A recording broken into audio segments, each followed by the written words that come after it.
On the bottom of page 165. Oh, my cursory on my notes. If so, It's okay. ואיך יתואר איפה כי יתגאה אדם בצדקת פעולתו, says it is inconceivable for a person to be conceited about observance. בהיותה חובה המוטלת עליו, because this is something that is an obligation on him. Meaning, the first reason is how could you use your religious observance to show off? Almost like what a rabbi is saying. There are many ways to understand what a rabbi is saying in the Mishnah in Avot, which says, when you study a lot of Torah, al tachzik tova la'atzmecha. Don't consider yourself someone so special. Kehillat notzarta. That's what you were created for. It's like if a little kid tells his parents, "Hey, Mom, I didn't draw on the walls." Yeah, good for you. I'm not getting a treat because you didn't draw on the walls. And maybe some kids you have to give them treats they didn't draw on the walls, but you're obligated to not do this or to do this, and you don't get credit for. Imagine if a police officer pulls somebody over and he's saying, "You know I was speeding at 160 miles an hour, but I was wearing my seatbelt. Are you proud of me that I wore a seatbelt?" Why does it have to do with it? That is an obligation on you. Speeding is the violation that you did. Uviot ilot הכישלון וההזנחה והעבירה כרוכות בו מטבע בריאתו, and none of these words are translated properly in English, but we have an inborn tendency to fall short, neglect positive actions, and commit transgressions. It's in our nature. כמו שאמר יתעלה, like Hashem says, כי יצר לב האדם רע מנעוריו. A man's desire is evil from his youth. ואמר David, and David HaMelech says, הן בעוון, page 166, חוללתי ובחטא יחמתני אמי. Behold, I was fashioned with iniquity, and my mother conceived me with sin. We were not created perfect beings. We were created beings who need a lot of work, who need to be fixed, who need to be shaped, who need to be molded into the right people. If you'd ask a kid, if I gave you $50 million, what would you do? How many kids would tell you, I'd buy the whole candy shop, or I'd buy out Toys R Us, or I'd spend the rest of my life in Disneyland? Now, what does it mean, Ram? He's evil and so. It doesn't mean evil. A person is born misguided. We rely on the environments around us to guide us in the right things. We rely. If you ask a kid what he wants to be, kids want to be whatever a kid wants to be. But we hope that. So it's not necessarily bad. It's good. It's just not. It's just you got good. And it's just the not good. So in other words, it's not so much that it's evil. It's just that it's not good. I don't know. The person's born with Ram. It's not like a person's born, conniving to do evil all the time. But rather. I don't know what's good. It's like the idea, like no midot, there's no. Correct. The lack of midot. Very good. This is a good way to phrase it. The lack of midot, in essence, creates a void which you'll fill with things that are improper. A person is not born with self-control, not born with discipline, is not born with respect, is not born. Those are things they have to learn along the road of their life. That's why you teach a child these things. When you don't teach a child no, when you don't teach a child to have respect, when you don't teach so children grow up to become wild animals. It's not necessarily their fault. They had no guidance along the road. They may have even been raised by people who they themselves didn't know how to guide themselves. So what do you want from the kids? What do you want from them? So when I say I'm so much better than you because I'm religious. I'm so much better than you because I wear a seatbelt when I drive. You're obligated, and also you never made a mistake. You never made a U-turn in the wrong place because you didn't realize.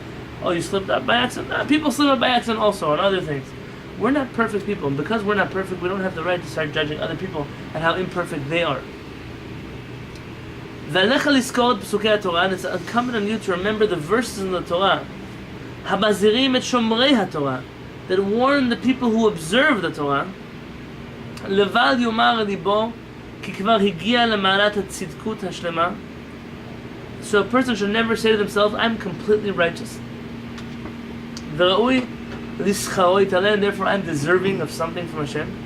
כמו שנאמר, like it says in the book of דברים, אל תאמר בלבבך, don't say in your heart, בהדוף אדוני אלוהיך אותם לפניך לאמור, that when Hashem sends them away from you, saying, בצדקתי הביאני, that Hashem did this because of my righteousness, ולא בצדקתך וביושר לבבך, it's not because of your righteousness and your upright heart.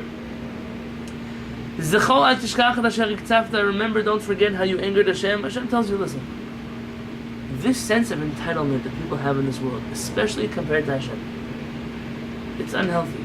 It's not correct. There are children that grew up in a world where they think that their parents should do everything for them. The world around them should do everything for them. They're entitled beyond normative. It's not normal. It's a craziness how entitled they are. But it's more common. It's more and more common. And people are having this attitude also when it comes to Hashem. I deserve.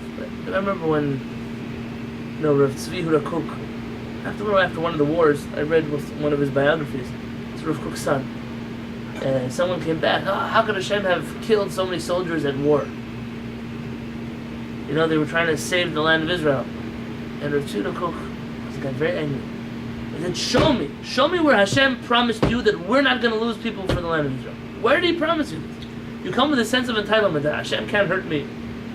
He says, we sacrifice things because they're important to us, because we believe we have to fight for them. But where did Hashem, you're angry at Hashem for voiding some contract, some deal he had with you, but you don't have that contract. So why are you so quick to blame HaKadosh Baruch Hu? It doesn't mean we're happy about what happened, it's just enough. How much chutzpah can we have? And then to go to other creatures of Hashem and say, oh, we're better than you, we're this than you. That's why Hashem created you. Hashem needs more egotistical people in the world. Hashem says that he can't live in the same world as an arrogant person. So either they'll have to live or he'll have to live, but it can't be both of them. And for the name of Hashem to be arrogant, that's even worse. You're using religion to put other people down. Yesterday I had such an experience. God willing, maybe on Shavuot I'm going to give a class about it. When you have people who are arrogant, it's one thing. It smells bad. But people who are arrogant and they use religion to show off their arrogance, it smells like a dead fish. It's so gross. It makes people repulsed. This holier than thou attitude. Stay away from it very much. Ve'alecha lehitchanech al yedei zeh. You should discipline yourself according to these teachings. וכל אימת שישיאך על ליבך להתגאות במעשיך וצדקתך, and every time your heart seizes you, your pride seizes you, because of your observance or your righteousness, בקיום המוטל עליך ובהתרחקות מן האסור, because you observe the mitzvot, you distance yourself from the עבירות. זכור את ההתרשלות במצוות, את העבירות על הלהבין בעבר ובהווה. Remember the flaws of your past, either past or present, or maybe the ones that you'll fall in the future. I had this hard time when I was a rabbi in a school. The hardest thing was disciplining people for things that you yourself did wrong when you were their age. Yeah. How can you get somebody in trouble for something that if you were in the same place as they were at the same time, you would do the same thing? And you were also disciplined. Correct, there was something incorrect about that. It doesn't mean that they're allowed to do what they should do.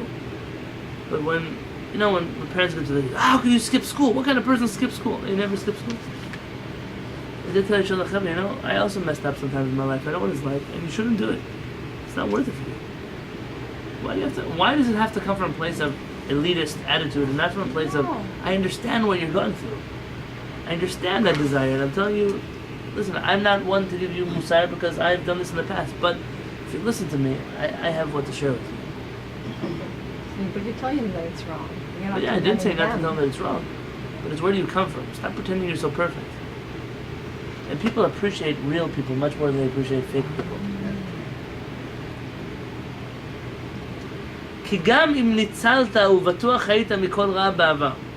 Because even if you have been flawless in the past, and also in the present, you have no idea what's going to be in your future. כמו שאמרו חז"ל, like a rabbi saying in Masechet Avot, אל תאמן בעצמך עד יום מותך. Do not trust yourself until the day of your death. How many people do we know that their whole life lived one way and then one day snapped and went the other way? Changed dramatically. So even if you think you're perfect until now, maybe you are, but who promises you're always going to stay this way? You know how many marriage therapists are divorced? Or not married. Probably the or same- not. Yeah. probably the same Oh, it's percentage. easy to be a marriage therapist and not be married and to give advice. What do you yourself into this? Doesn't mean you have to. You can be a drug counselor without having to have done drugs. So that it is possible, but then the way you speak has to be with a little more humility, a little more respect to the person who's in the situation that you're not in. Then there's also this attitude of you're still struggling with the same problem I'm struggling with. So who are you to tell me something? It clearly didn't work for you, so why are you preaching at me? Humility, anava. Stop being so conceited. This whole chapter about humility. You know, when rabbis write letters, a lot of times they'll say a new halachic idea, and they'll write at the bottom, Kach nira la'aniyut dati. This is what it appears to be true in my feeble mind, in my weak mind. Rabbi Yosef writes, Rabbi Moshe Feinstein writes this. Peretz writes, Nira la'aniyut dati. It appears to my limited wisdom. You don't have to be the expert in everything. You don't have to be perfect in everything. You're just trying to share something with somebody else. But how many people were great and not think about politics? Ariel Sharon, the great man who was conquering land for Israel, supporting settlements, was fighting with a right-wing hawk. At the end of his life, he was the one who made the decision, not some left-wing Yes. puppet. He made the decision to evacuate Gush Katif. Don't trust in yourself until the day you die. And I don't judge. I don't know what he had to go through. I don't know what he went through. It's terrible what he had to go through afterwards. You think about people like the famous Kohen Gadol, who 80 years served in the Beit HaMikdash, and then one year decides he wants to be a heretic. What about the Hasidic Rebbe, who they just made a movie about? Still alive. Who at the age of 64 decided he doesn't believe in Hashem anymore. A Hasidic Rebbe. When he told all his And he told his wife, I'm flock. sorry, I'm leaving the Jewish faith. Oh my He goodness. is Yerushalmi, from Yerushalayim. And he paid for his community to go to psychologists to deal with the fact that their Rebbe, it's not a rabbi of a shul, it's a Rebbe. It's It's a Rebbe. It was like- He, it's like he, you know, and he said, Kutcher Rebbe or Chabad yeah, it wasn't a Rebbe. huge Rebbe, but it was like a group of people. It was their Rebbe. And he said, I can't keep leading you when I'm lying to you and to myself. And he admitted that that's where he was, and he left everything, and he told him, there's not an Avirah in the Torah that I didn't do. Huh? There's not an Avirah in the Torah. He moved to the other side of Jerusalem, used to do things on Shabbat, all kinds of things. Today I followed up about him. It's been a few years. That some Chabadnik found him and started bringing him to shul. And today he's wearing a kippah and tzitzit, and he's coming back, but he's not fit to be a rebbe. And him, at least I'll tell you, at least he had the integrity to tell his chassidim, I'm stepping down. No, not to continue to live the life. It's easy to live the life. People are paying for him. He's got a life, he's got a order, he's got a family, but it's a crisis of faith that can happen to anybody. So don't judge those who've had that crisis of faith.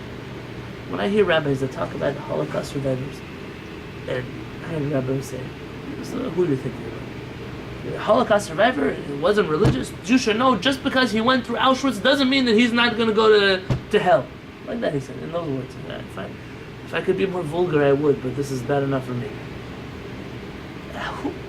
Who are you? I mean, did you go through Auschwitz? You're talking about hell. These people lived in hell. What do you mean they're going to go to hell? You don't even know. You don't even begin to comprehend. And who says that just because a person doesn't look like you doesn't mean they believe like you? Who do you know? If you went through the same situation, not you, him, you went through the same situation, I'd love to see you go to shul every... We get upset when we don't have a parking spot in the right place. We just like, I don't know if Hashem is really looking out for me. How could it be? And all of a sudden, it's unfathomable, the arrogance that comes along with certain people's, so to speak, religion. I don't know what he went through when he's in the line and people go to the right dying, people go to the left survive. What that does to a person when you go through that sort of thing. But the presumption that I have the right to judge the whole world is it's unbelievable. But it's unfortunate in religious circles that, you see, everyone judges other people, but everyone has this flaw. The problem is Hashem says you're using my Torah, dragging it into your problem. Don't do that. That's not for you. Don't believe in yourself until the day you die, because you don't know. So even if right now, that's what I see people talk, how could those people do it? You were never in their situation. You don't know. The Rambam has a famous letter of Jews who converted out of the Jewish faith, and the Jewish community wanted to expel them. They were undercover. Imagine like the crypto Jews. A different story, not the Inquisition. And the Rambam says, how could you judge people that you didn't go through what they went through? You don't know what they went through. And they gave up their faith in public because they didn't want to lose their lives or their wives' lives or children's lives. And inside of their homes, they still keep Torah mitzvot. He said, how could you tell such a person, we don't want you anymore? Humility. In order to understand humility, we have to understand the flaw of arrogance. And he's dealing with different kinds of arrogance, and this is, or conceit, that's the word he's using. This conceit that has to do with religion. But tomorrow, we'll continue here on page 166.